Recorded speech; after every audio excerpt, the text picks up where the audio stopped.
Quand on vous dit nucléaire, quelles images vous viennent en premier à l'esprit ? J'ai fait un petit tour du média. Certains camarades m'ont directement dit Fukushima, d'autres voient d'abord le symbole inquiétant jaune et noir de la radioactivité, et d'autres encore ont tout de suite vu des images des enfants de Tchernobyl nés après l'explosion du réacteur et qui présentent des malformations. Pour ma part, j'ai aussi pensé à Monsieur Burns, patron de la centrale nucléaire de Springfield où travaille Homer Simpson. Monsieur Burns est un patron horrible, milliardaire, sans scrupules, qui exploite ses employés et qui se moque totalement des conditions de sécurité de sa centrale, pourvu qu'elle lui rapporte de l'argent. Bon, je vous parle de tout ça car la semaine dernière a marqué les 32 ans de la catastrophe de Tchernobyl. Le 26 avril 1986, une série d'erreurs humaines lors d'un essai technique avait causé l'explosion du réacteur numéro 4 de la centrale nucléaire Lénine de Tchernobyl en Ukraine, libérant un nuage radioactif. Il s'agit de la plus grosse catastrophe nucléaire du XXe siècle. L'événement est classé niveau 7 sur l'échelle internationale des événements nucléaires qui en compte 7 des niveaux.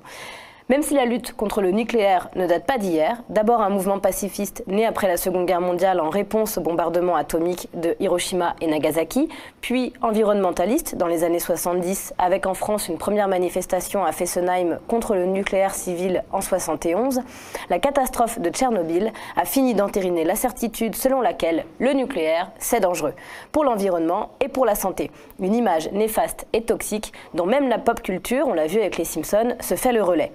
Et quoi qu'en disent les publicités bucoliques d'EDF qui nous font le coup du mythe de l'électricité verte avec 3 nuages insouciants et une splendide chute d'eau en forme de centrale, le nucléaire est une énergie non renouvelable et finalement très polluante. Rejets chimiques et radioactifs dans l'environnement, contamination de régions entières par les mines d'uranium et surtout les déchets radioactifs dont certains restent dangereux pendant des milliers, voire des millions d'années et dont on ne sait que faire. Alors, le bilan, 32 ans après Tchernobyl, la France compte encore 58 réacteurs actifs et s'obstine dans l'impasse suicidaire du nucléaire avec notamment le projet Cigéo dans le bois de Lejuc, à proximité de Bure dans le sud de la Meuse, où doit être installé le futur centre de stockage souterrain des déchets. Un projet lancé il y a plus de 20 ans. C'est l'ANDRA, Agence nationale pour la gestion des déchets radioactifs, qui est chargée de la conception et de la construction du centre. François Jarige, historien et spécialiste des technocritiques, a expliqué à Kevin Boucault-Victoire, dans une interview à retrouver sur le site lemediapresse.fr, que les volumes de déchets radioactifs à traiter en France pourraient atteindre plus de 2 millions de mètres cubes dans la prochaine décennie. À Bure, il s'agit d'un des plus gros chantiers européens, estimé à 25-35 milliards d'euros, 260 km de galeries souterraines afin d'enfouir à 500 mètres sous terre dès 2030 et pour des dizaines de milliers d'années les déchets les plus radioactifs de l'industrie nucléaire française. Depuis une vingtaine d'années, une vive résistance s'organise dans le petit village de Bure et dans le bois de Lejuc, épicentre de la contestation. En février dernier, 500 gendarmes ont évacué les occupants du bois, opposant au projet Cigéo, sur place depuis l'été 2016. Des militants ont tout de même réussi à s'y réinstaller. Si par cette évacuation, le gouvernement a voulu empêcher que les anti-Cigéo ne consolident leur position, en 1 an et demi d'occupation, les militants ont réussi à tisser des réseaux de soutien dans toute la France. L'exécutif craint d'ailleurs que les zadistes nantais ne rejoignent le front à Bure. Il faut encourager et soutenir les militants, car aucune région ne mérite d'être une poubelle nucléaire. Et l'enfouissement des déchets n'est pas une solution, mais une illusion trouvée par l'industrie nucléaire pour les cacher et ainsi perdurer. Un autre des principaux combats contre le nucléaire dans le monde a lieu actuellement en France, la lutte contre la construction du réacteur de 3e génération, European Pressurized Reactor, EPR, dans la centrale de Flamanville dans la Manche. S'il voit le jour, il s'agirait du plus puissant réacteur en France. Décidée en 2004 par EDF, la construction a débuté en 2007 pour une mise en production prévue fin 2018. Les associations nucléaires, dont le CRILAN, Comité de réflexion, d'information et de lutte anti-nucléaire, dénoncent un projet qui ne respecte pas les normes de fabrication et estiment que les rejets de déchets seront supérieurs à ce qui est dit. Plusieurs défaillances ont d'ailleurs été révélées ces dernières années. Un rapport de l'Institut de radioprotection et de sûreté nucléaire a dénoncé des problèmes dans des soupapes de sécurité du circuit primaire. Le CRILAN organise de nombreuses mobilisations à Flamanville en octobre 2015, en septembre 2017 à Saint-Lô, et Naoto Kan, ex-premier ministre japonais repenti du nucléaire depuis la catastrophe de Fukushima, est venu à Strasbourg le 14 mars dernier pour exprimer ses inquiétudes sur ce projet et inciter la France à fermer au plus vite les centrales nucléaires. En Belgique, qui compte 2 centrales dont 7 réacteurs et où 55% de l'électricité provient du nucléaire, la situation inquiète également, surtout depuis la reprise laborieuse fin 2015 de 2 réacteurs qui avaient dû être arrêtés pendant 2 ans après la découverte de milliers de fissures dans la paroi de leur cuve.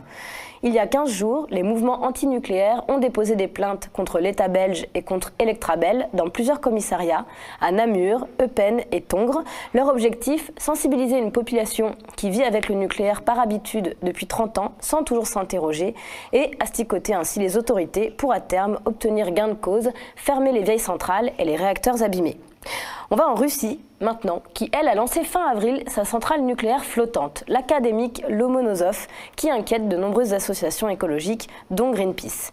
Lancée depuis Saint-Pétersbourg, son périple s'achèvera à l'été 2019, selon Rosatom. Elle parcourra ainsi une partie de l'océan Arctique. Elle comprend 2 réacteurs et est capable d'alimenter en énergie une ville de 100 000 habitants.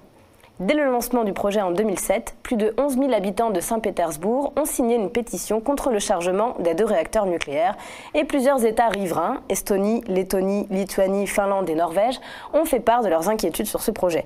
En ce qui nous concerne, rappelons que dans son programme, le candidat Macron promettait d'abaisser la part du nucléaire dans la production d'électricité de 75 à 50% à l'horizon 2025. À ce jour, il n'a proposé aucun scénario de fermeture de réacteurs. Direction les États-Unis. On vous en avait parlé dans les météos du 9 mars et du 6 avril. Une grève historique des professeurs a eu lieu. Tout a commencé en Virginie occidentale, où les profs s'étaient mobilisés pendant 10 jours fin février début mars afin d'obtenir une hausse des salaires. Depuis, le mouvement s'est propagé dans le Kentucky, en Arizona et en Oklahoma. Tous réclament des salaires plus élevés et plus de budget pour l'éducation. En Arizona, le 26 avril, des milliers de manifestants ont défilé dans les rues de Phoenix en rouge pour Red for Ed, rouge pour l'éducation. Vous avez certainement tous vu ces images impressionnantes. Les enseignants ont déclaré ce mardi 1er mai qu'un accord budgétaire entre le gouverneur et les législateurs de l'État a été trouvé. Même s'ils estiment qu'il ne va pas assez loin, ils ont tout de même mis fin à leur grève. Le Texas, l'Illinois et le New Jersey pourraient aussi rejoindre le mouvement. On retourne en Belgique avec une victoire exceptionnelle tombée le 1er mai. Après 7 jours de mobilisation, les travailleurs et les travailleuses de chez Lidl ont obtenu gain de cause. Du personnel supplémentaire sera engagé et le tempo ralentit dans les magasins. Une victoire arrachée après une grève pendant laquelle près de 150 enseignes ont été touchées et plusieurs centres de distribution du groupe bloqués. Tout a commencé au Lidl de Hans, près de Liège, où le personnel en pause dans un réfectoire a eu la mauvaise surprise de découvrir des champignons et une odeur insoutenable de moisissure.